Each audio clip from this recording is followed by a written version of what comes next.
Good evening and welcome to Why Soul Works. I am your host, Kendall Bird, VP of Brand here at Soul Naturals. We're coming to you live from our studios in Pleasant Grove, Utah. Thanks for joining us. We sure enjoy the fact that you come and visit with us and participate in these live programs. Thank you so much. This week, we're going to talk more about burnout and what some of the causes are, what we can do about it. Last week, we talked about burnout as well, or last month. We talked about burnout. Dr. Alison Caldwell-Andrews shared more of the physical side of the problem, what it feels like. What are some of the symptoms? What are some of the things that we can do to change that? How we can identify some of the things in our lives that were causing that. You know, we graphed it out on a circle and listed those things out to help us understand what some of the things that are causing that in our lives. If you haven't had a chance to watch that episode, I highly recommend that you do. Even if you have watched it, I'd recommend that you watch it again. It is so packed full of good information, and today I'm excited for today because there's going to be a lot of information today as well. We're talking about more of the mental side of the problem of burnout and how the physical and mental solutions go together inextricably, which means that they can't be separated like the mind and body. All of our mind and body health cannot be separated. So it's going to be very interesting. In fact, let's talk about it right now on Why Soul Works.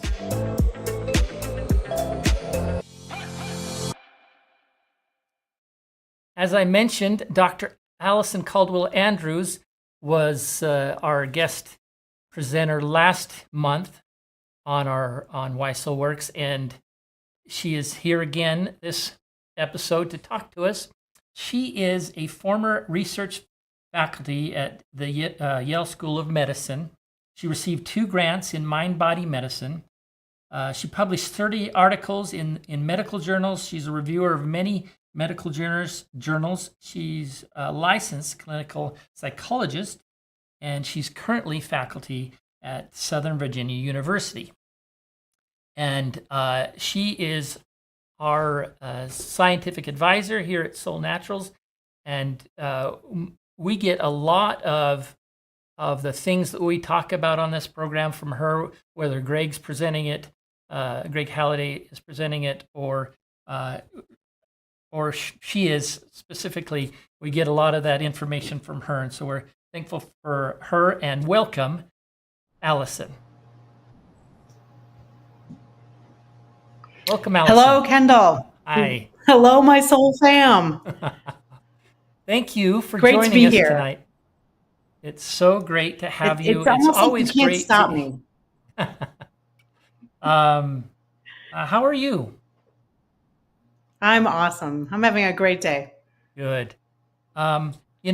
Last episode was one of my favorite episodes that we've done so far. I think it just it was so interesting to me to learn all these different things that I kind of knew a lot of things, but it really helped me put together different ideas, that maybe I hadn't connected before. Like our bodies are built to manage stress. I found that interesting, but when it becomes chronic stress and it becomes adrenal fatigue, then we've got problems, right? And that was interesting to hear, and the fact that nutrition is so important to our burnout, to our mental health in that regard. Things like omega-3s, fiber, raw foods, enzymes, these kind of things really help us with this mental state and processed foods and junk like that really damage that. So these kind of things were very interesting to me, and I've been thinking about them a whole lot. So I'm thankful that you shared that with us. And I know you have a recap and a presentation to give us. So I think I'll just let you jump right in. Great. Great. Okay. We're just a quick review. Like Kendall said, one of the big ideas is that adrenal fatigue and burnout are pretty much the same thing. We sort of think of them as two separate things. They're a lot more connected than we're used to thinking. And also nutrition, because we're looking at the body being a big part of burnout. When we're used to sort of just thinking of it as a brain thing, it's a mind thing. Oh, you're just tired. You just need a rest. Just take a rest. You'll be fine. Because the body's so involved, nutrition, of course, is critical. And exercise in particular is a big deal. And so we need to get exercise out of the way there. Not out of the way. I said it funny, but we have to make sure we incorporate exercise into all the things and remember that that's critical to feeling better. Adaptogens, of course. Today, we're going to talk a little bit about habits and efforts. We'll talk about a number of other things, but I'm going to tell you the things that I have discovered about burnout in the last little while and in the last maybe 5 years also have really been different for me. They're not what you normally hear. And I think they're very valuable. I've collected them from a wide variety of sources. And so one of the things that frequently happens is you hear people in a particular discipline talk from that discipline about something.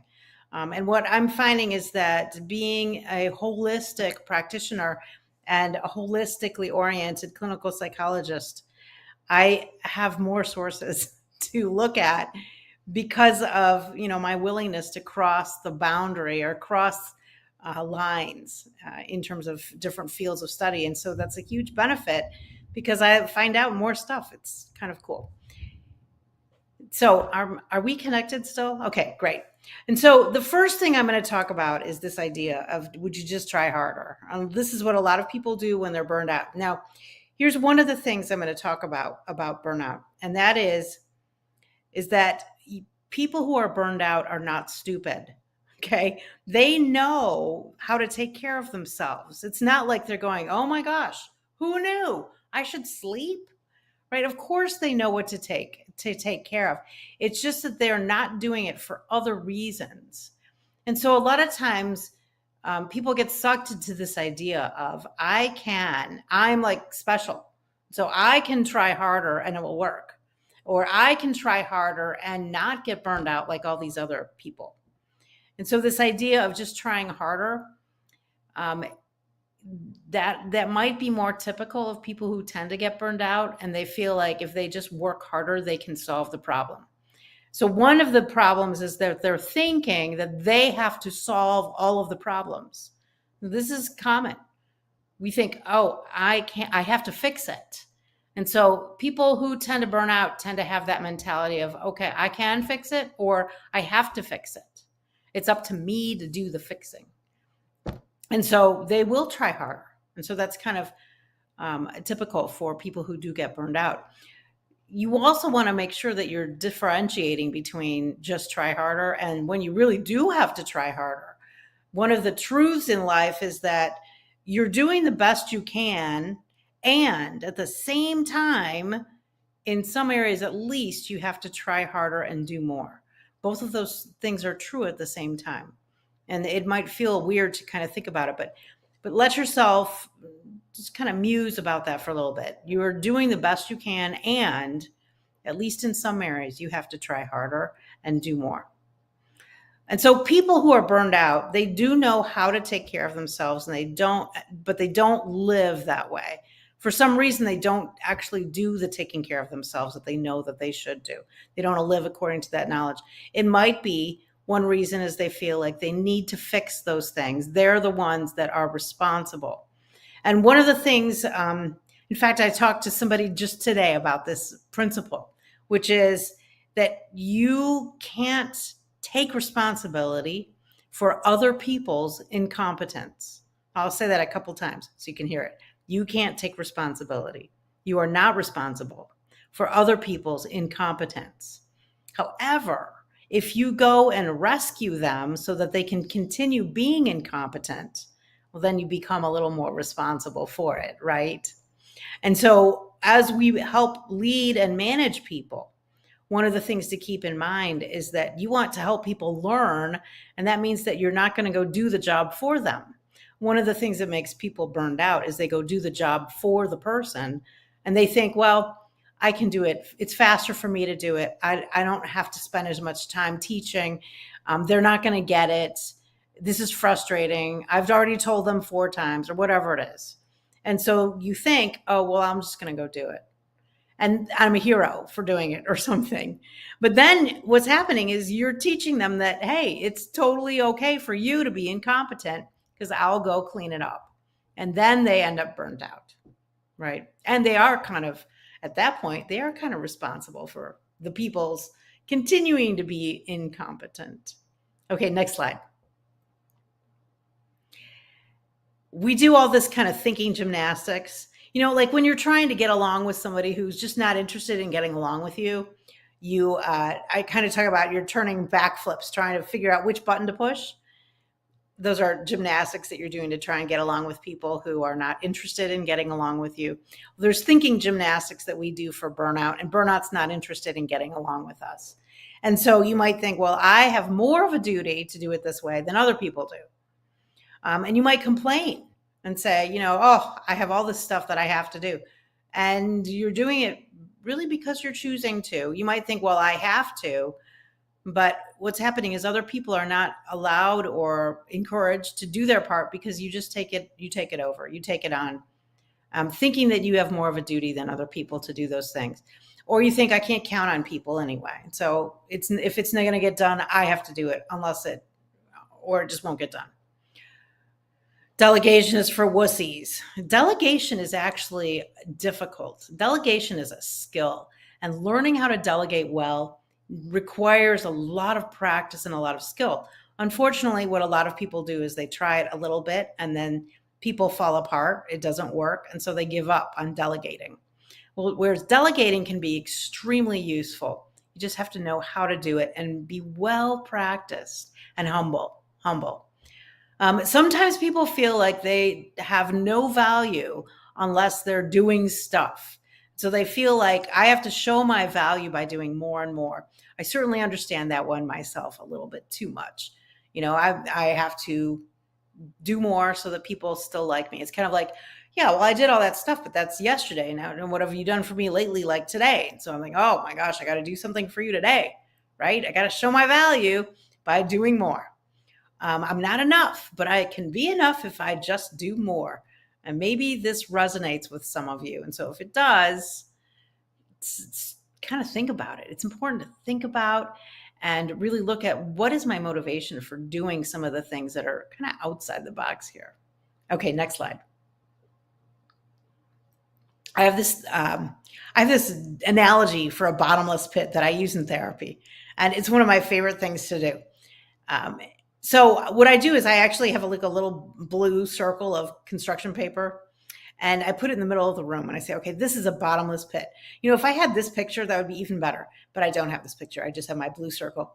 This is a bottomless pit. Now, it's a bottomless pit, and so whatever you put into the pit sinks, but it's kind of floats on the surface for like a hot minute, and then it sinks. And so people have this bottomless pit that they look into all the time. And the pit is usually one of 2 kinds. It's either I'm a bad girl or a bad boy, or I'm not enough. Most of the time it's I'm not enough. I'm not good enough. I'm not enough. I don't have enough to be of value. And so then people do stuff that they can throw into the bottomless pit to kind of cover it up, right? The idea is cover it up so you don't see it. And so I hand people little pieces of paper that we've written their accomplishments on, or whatever it is that they do in order to cover up this idea that they're not enough. And so we'll write down things like, I have this wonderful job, or I got this degree, or I have this award, or whatever it is they do have, become, all those things that they are using to cover up the bottomless pit. Now, people do stuff, they get degrees, etc. There's nothing wrong with accomplishments and this and that. The problem is when they're leaning on those in order to give themselves that sense of worth and value that don't come from a degree or from accomplishments or from something hanging on your wall, etc. That's not where they come from. And so when we use them to cover up the bottomless pit, what happens is they quit working because they're not useful. They're not the reason for the bottomless pit in the beginning. They just sink. And so I hand them these little pieces of paper. I have them crouch down over the bottomless pit. So they're like, their hands are kind of on their knees and they're crouched down, and it's kind of uncomfortable on purpose.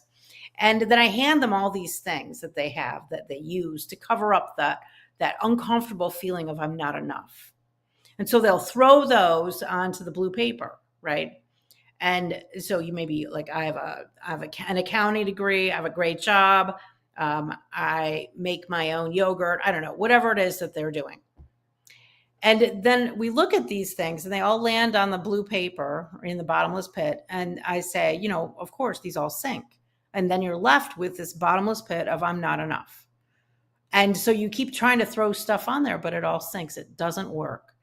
And so I say to them, okay, now here you are crouched over, staring into this bottomless pit. What can you do to solve this? How can you solve it? Because clearly throwing stuff in doesn't do anything. So what can you do to solve it? Next slide. The next slide is sort of a review. I wanted to give it to you after the bottomless pit. So you're covering up your feelings of being worthless with stuff. They can be useful, but it's not a cover-up. What's the solution? And so what I find is that the people who tend to intellectualize the most are the ones who have the most difficulty figuring out what to do. And they will struggle, and sometimes they will cry, and they will sit there. They really are feeling it. I feel like I'm not enough, and I've done everything I can do, and I've thrown it in the bottomless pit, and it sinks. And I'm still sitting here staring into the pit of I'm not enough. And I'm saying, what could you do so that you're not staring in the pit? And they're sitting there, crouching there over the pits. I don't know. Okay. And the people who are not quite as intellectual, I said that way, they don't tend to intellectualize. The people who don't tend to intellectualize their problems as much, they usually get the solution pretty quickly. And they'll say, well, I just stop looking into it. I just walk away. I'm like, absolutely, you walk away. So if what you're paying attention to all the time is your feelings of inadequacy, then you're miserable. That is all the time misery. This is the kind of thinking behavior and attention behavior that will create burnout. Absolutely. And so take a look at what you're doing. Are you throwing stuff into that bottomless pit of feeling like you're not enough? Are you paying attention? Are you looking at that bottomless pit all the time? Is that your focus? Is that where your attention is drawn? Because that will definitely result in burnout. The reason it's burnout is because it's stress, it's threat. And so you're reviewing threat all the time of I'm not enough. That's a threat to your body. So then, of course, your adrenals are involved because it's a threat. And so, as we know, one of the best ways to get people to produce more cortisol is to have them criticize themselves. If you want a group of people to have higher cortisol, you walk into that room and you say, start criticizing yourself. Their cortisol levels will go up. So this is threat, and your adrenals are feeling it. And so think about, how can you stop paying attention to that bottomless pit? There are lots of places to go that are not looking in the bottomless pit. And so it's not about getting rid of the bottomless pit. That's not very useful. What it's about is not looking. Okay, next slide. We think of effort as something that we have to avoid when we're burned out. We think, oh my gosh, that's going to be too hard. It's going to take all this effort. and I can't do anything that involves effort. But that's not actually accurate. Effort is actually a healing thing. Expending effort is healing. When you do things for no good reason, like looking at the bottomless pit, that's not useful effort. But I'm talking about useful effort. I'm talking about things like serving other people, going and visiting somebody, working on a project. But you're working on those projects with a mindset that is different, a mindset that is not, I'm not enough. Like, I'm going to go visit somebody because I'm not enough. And then I'll feel like I'm enough. I'll feel like I'm a better person. That's not how you want to visit them. You want to visit them in a spirit of, this is actually fun. This is something I'm doing because it's joyful. Or this is a project that I'm allowed to be creative with. Now, if you're in a place where you're not allowed to be creative, and like say middle management, a lot of people can identify with that. That is definitely stressful. And that's where you might want to listen to the stress and think, maybe I need to solve a problem. Maybe this is a problematic job and I need to just have a different job. Sometimes stress tells you to solve a problem. But effort is generally healing, or it should be healing.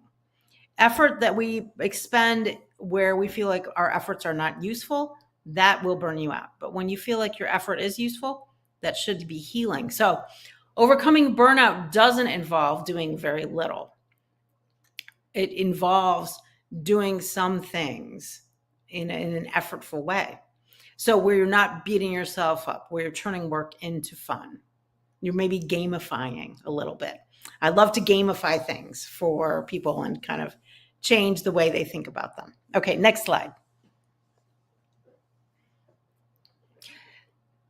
There's this author, a famous author of a book called Flow that came out some years ago that kind of took the world, or at least the psychology world, by storm. This idea that if you get into a flow state, that can be very healing for you. Flow state is part of effort. So avoiding effort doesn't work. Flow is a part of what happens when you apply effort to a problem. Effort means you're just going to sit with the problem instead of allowing yourself to be distracted. So a lot of times we get in a habit of getting on our phones whenever our brain runs into a roadblock. It's normal for brains to run into roadblocks. You have a problem and you're going along and you run into a roadblock and you think, I don't know what to say next, or I don't know what to do next, or what's the next link? I don't know. And so if we train our brains that every time you run into a little resistance, that you just go play solitaire on your phone or whatever, then the brain will do that. The brain will learn that that's the habit. And that becomes what you do. And you become less able to work through roadblocks. And so when you avoid burnout, you want to not give up and go play solitaire. That will increase burnout. It feels counterintuitive, but really, it will increase burnout. And so what you do instead of going and playing solitaire is you might stretch, you might get some water, you might walk around, you might get on the rebounder, you might do some jumping jacks, you might dance around to some music, do some physical movement, add that exercise in, add that hydration in, and tell yourself you're doing great.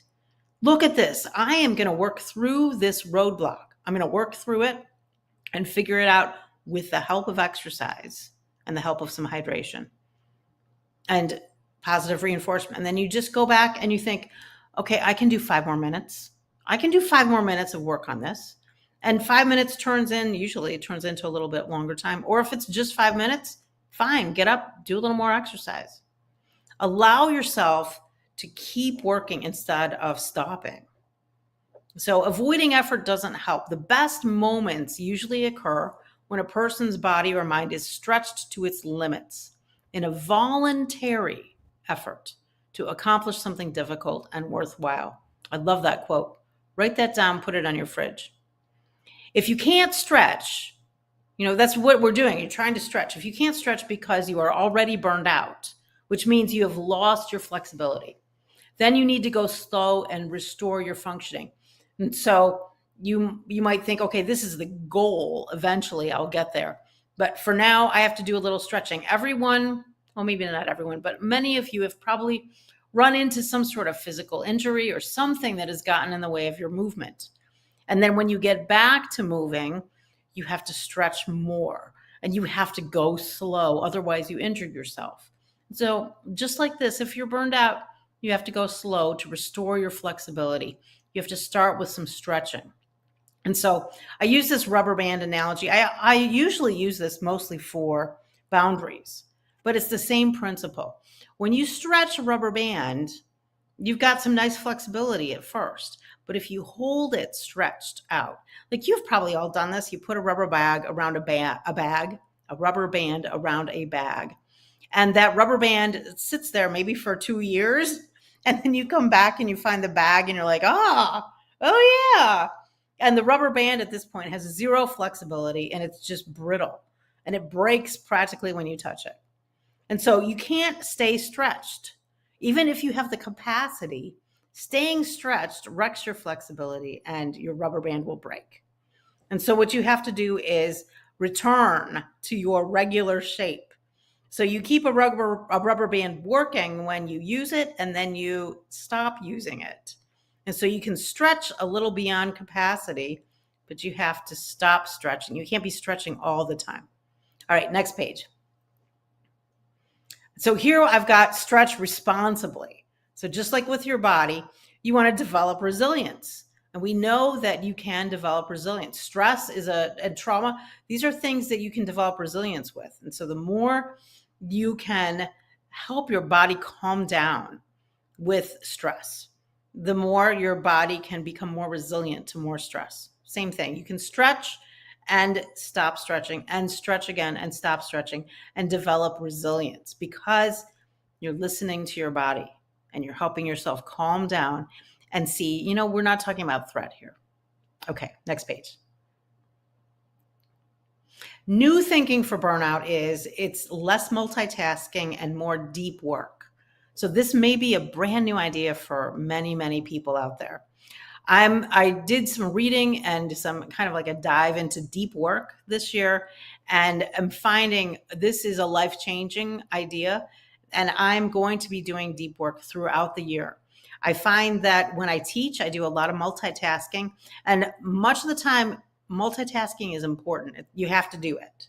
You can't never do multitasking. So of course you have to do some of it, but I'm going to be much more committed to protecting deep work time. And deep work is when you're spending, maybe it's just an hour, maybe it's 2 hours, maybe it's 4 hours. Some people do a couple days a week, or some people might do a week every 6 months, or 3 weeks every 6 months.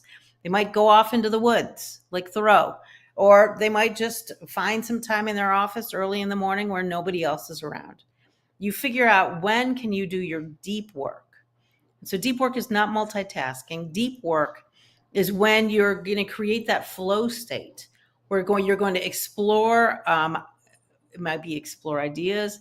It might be creating a whole new way of looking at things. That deep work is creative and it's invigorating. It's fun. And so when your work days, I'm sorry, that's thunder. I'm hoping I don't lose power.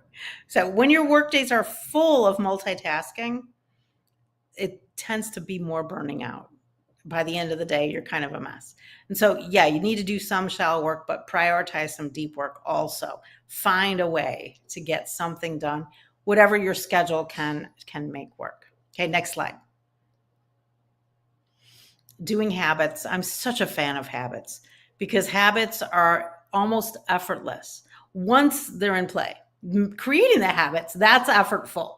But once those habits are in play, it's fairly effortless and you just sort of go on automatic and you can get all kinds of things done. And so think about what kinds of habits will work best for you. Maybe you need some habits that are more in the areas of exercise or drinking enough water. Maybe you need regular moving. Maybe you need to look at how am I going to create work in 45-minute or 90-minute blocks? Like your brain waves up and down. At night, we know that we go through cycles in our sleep. We have cycles during the day too. And so you can take advantage of those cycles by sort of marking them and thinking, okay, every 90 minutes, I'm going to stretch and take a break and drink some water and maybe go do some jumping jacks or whatever it is, so that your brain can stay more resilient, really. So you're less tired out at the end of the day. That will make a big difference. You can create a habit that does that. Next. Okay, next thing we're going to talk about is what you're paying attention to. And this is another big key to keeping your brain happy and keeping your brain vibrant and able to do all the things we ask it to do. The skillful management of attention is a sine qua non of the good life and the key to improving virtually every aspect of your experience. Again, love that quote. Now, on your right, you'll see on the screen some words that say colors. And you may notice on the top, the words that say the color are the same color that the word is. So like red is written in red, green is written in green. On the bottom, you'll see that it's different. The purple is actually written in green, red is actually written in brown, and so forth. This is a little example of a psychology test that we call the Stroop test, S-T-R-O-O-P, Stroop. The Stroop test helps you kind of assess attention in a way. And so you can think about, what am I paying attention to? Am I paying attention to the color or to the word? And so to be successful with the Stroop test, you want to pay attention to the color and not the word. And so your correct answers on the bottom two lines would be green, brown, blue, and then the next line would be purple, red, green. And it's hard to do that because what you want to do is just say what the word is instead of looking at the color. And so I use that because it's a great analogy for the bigger thing I'm asking you to do, which is to pay attention to the things that are useful and not pay attention to the things that are not useful. One of the things that is not useful is this idea of I'm not enough. That is completely a waste of your time. It's completely not useful, and it won't help you get anything done. All it does is tears you down. All it does is make you doubt, and then it makes you want to give up. And so if we can ignore that and pretend that that's the word, and you just want to look at the color. So don't read those words, just look at the colors and think about, how can I apply that in my life? What are the things in my life that I want to look at the color of and not read the word? And maybe hard things are one of those things. We all have hard things in our life, but hard things can really help us. They can bring us a lot of skill, a lot of depth, a lot of maturity. They're not easy. They're not fun. I'm not saying, yay, let's go out and find them again more. But I am saying that they do happen in life. They happen. While they're happening, it's not useful to keep reading the words over and over. So you want to look at the colors. Look at the color, figure out, what am I paying attention to? Okay, next slide. One thing to pay attention to is gratitude. Gratitude, I mean, a lot of times there's the religious idea of gratitude, which has been around for a long time. And then there's this scientific idea where science kind of took hold of this idea of gratitude, did the same thing with forgiveness too, both of these ideas. And there is a ton of scientific support for gratitude in terms of helping with depression, in terms of feeling more connected to other people, etc. It's hard to beat gratitude, and it can be very simple. If it's real, of course, you have to feel it. You can't just pretend.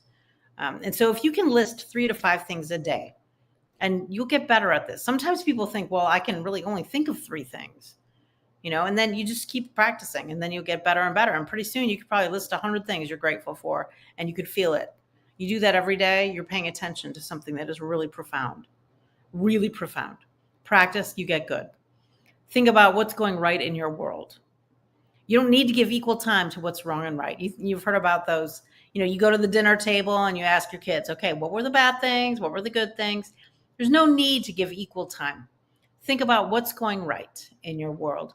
You can validate the trouble, the pain. You can say, of course, I'm feeling it. Of course, that was hard.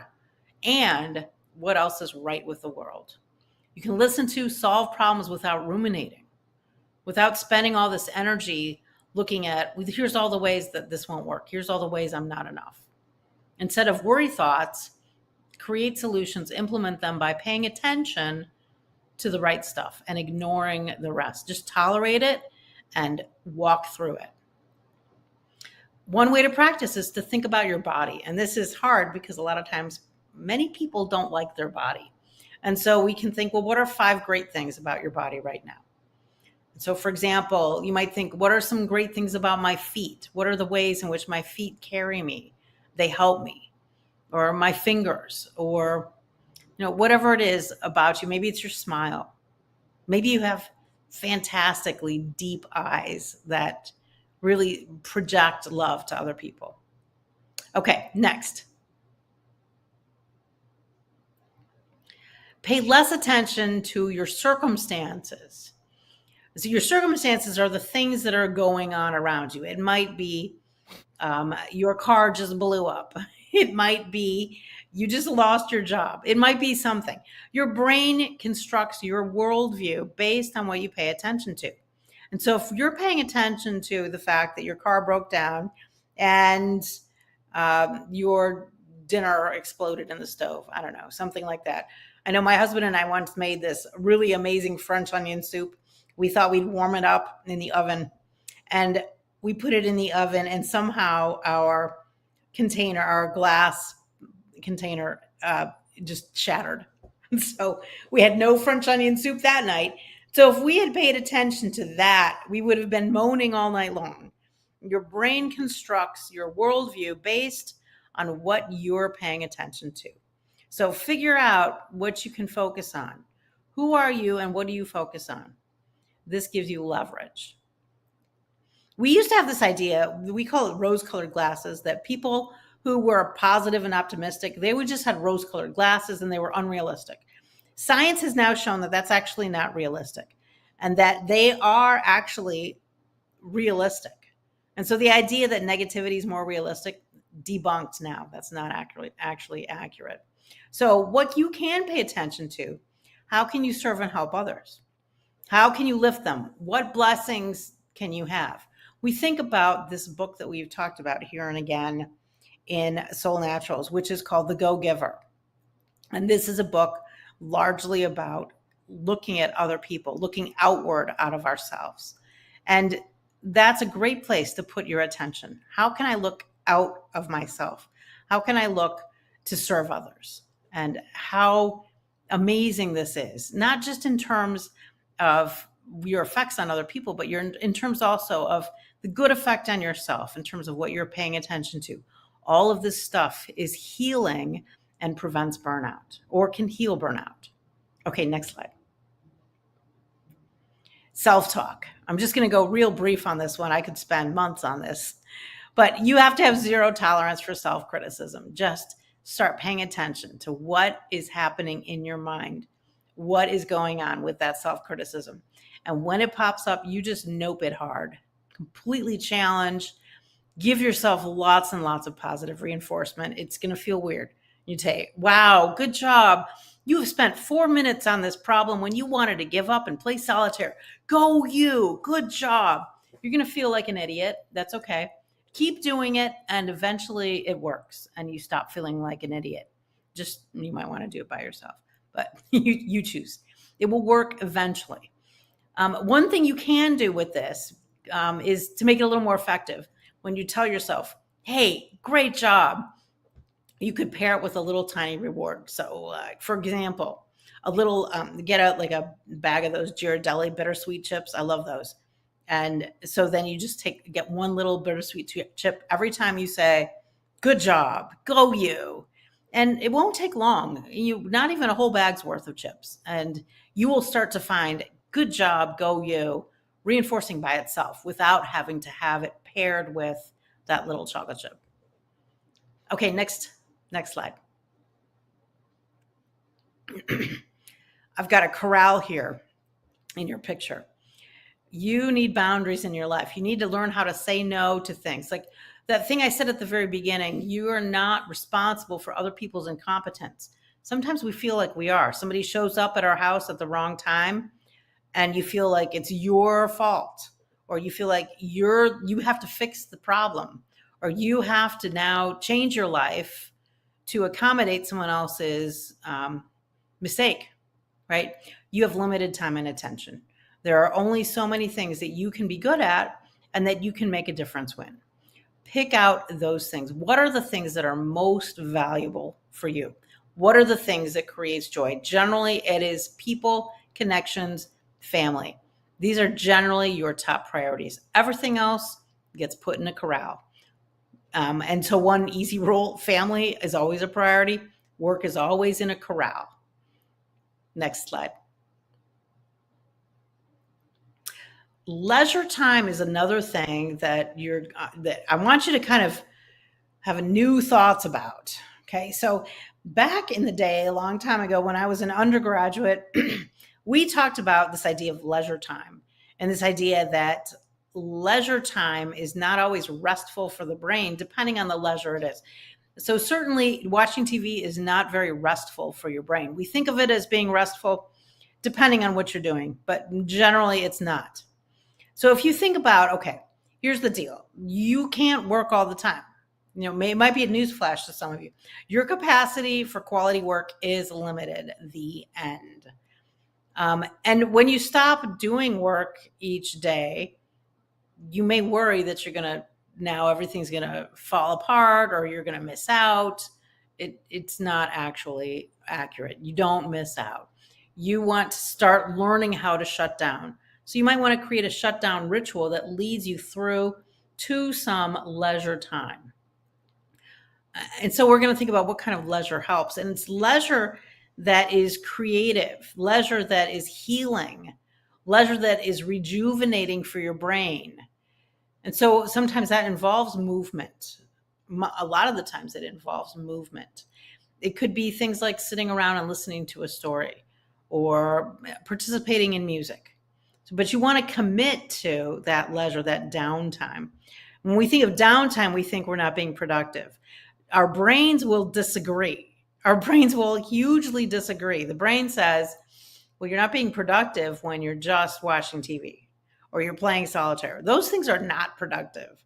But leisure time can be very rejuvenating and can help your brain so that when you return to work, you are really on. You're really prepared.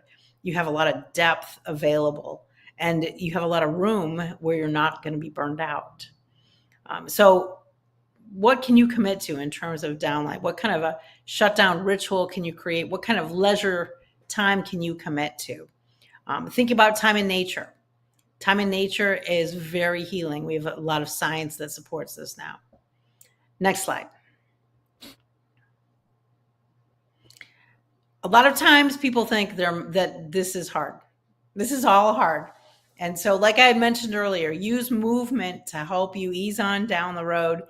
Movement will help you with all the things: motivation, clarity, comfort. Use movement for comfort. Help you to solve problems. And so you can think, I'm going to walk and talk this out with my friend or with my colleague or my employee. We're going to walk and talk for a minute. Or I'm going to go be grateful while I'm on my rebounder bouncing.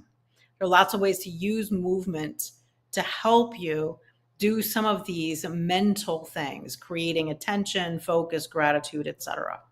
Next slide. So sum up for today. Leisure is not playing phone games or watching TV because it doesn't rest your brain. Leisure is what rests your brain, what rejuvenates your brain. It's not doing nothing. And so things like playing games, singing, that sort of thing can be actually more restful than just watching TV. Deep work is restful. Deep work helps protect you against burnout. Deep work is effortful. Multitasking is what we kind of feel like we have to do. And so find ways to protect your deep work time. People with burnout know better than to get burned out, but they get fooled anyway, somehow. They may feel like they have a duty to do something that other people should have to do, but they won't. So they can't rely on other people. They're not able to delegate, etc. Think about, how can I use effort to help me with burnout? So maybe engaging in more effort with better rest. If your rest time involves things that are not actually restful for your brain, then you're not getting rest. Okay, so go find the things that actually create rest.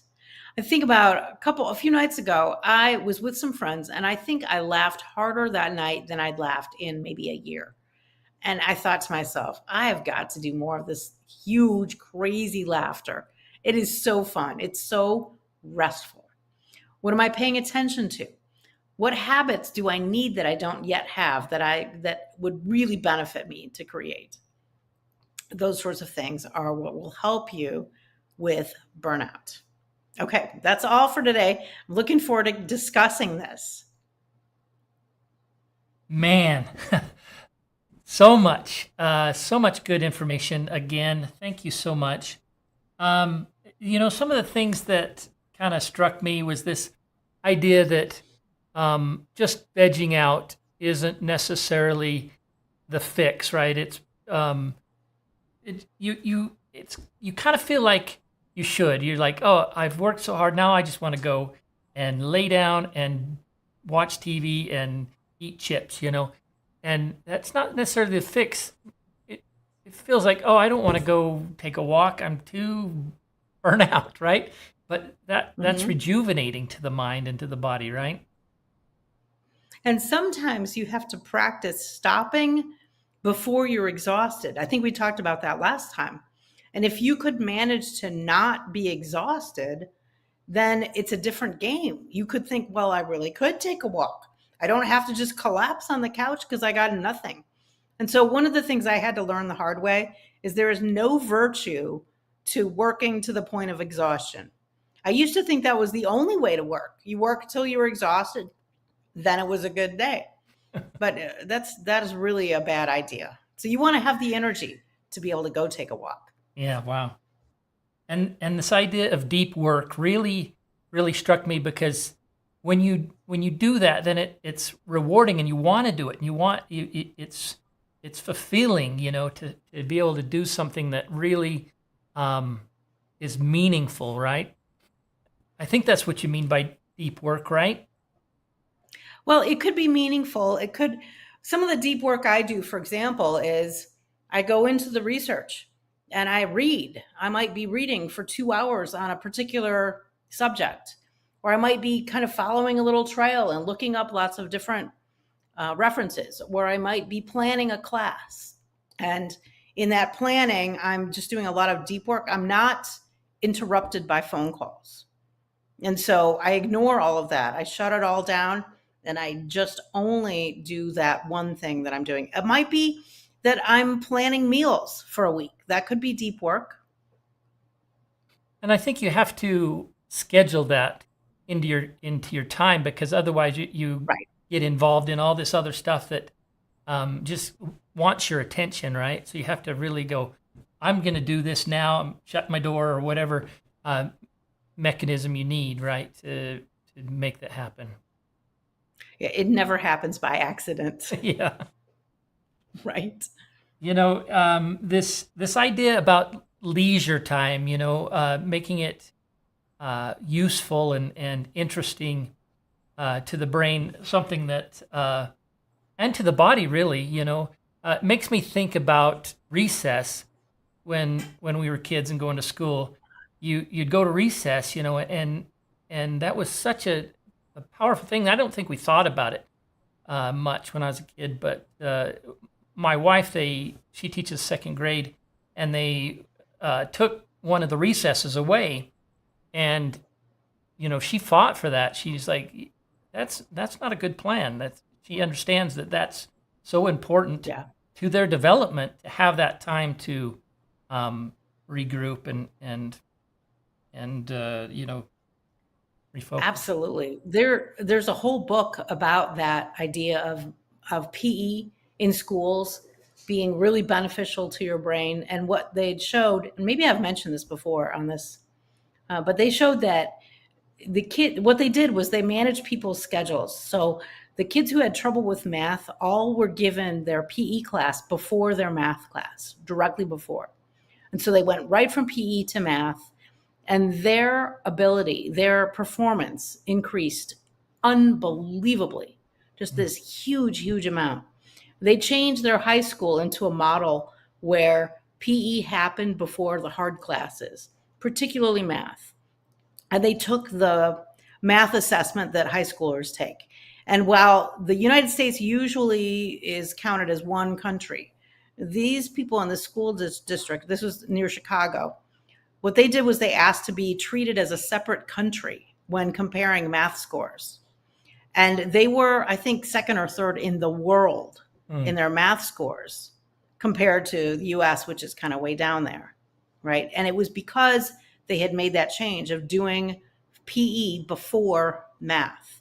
And so it's very powerful. Just use movement, use exercise to help yourself solve problems and avoid burnout. Yeah. Wow. This idea of paying attention to things, to the good things in your life. Jordan was talking about this on Talking Success the other day about all of the stimuli in our life. There's so much going on that there's no way that you can pay attention to all of it. So your mind develops on its own these mechanisms to judge these different things in your life.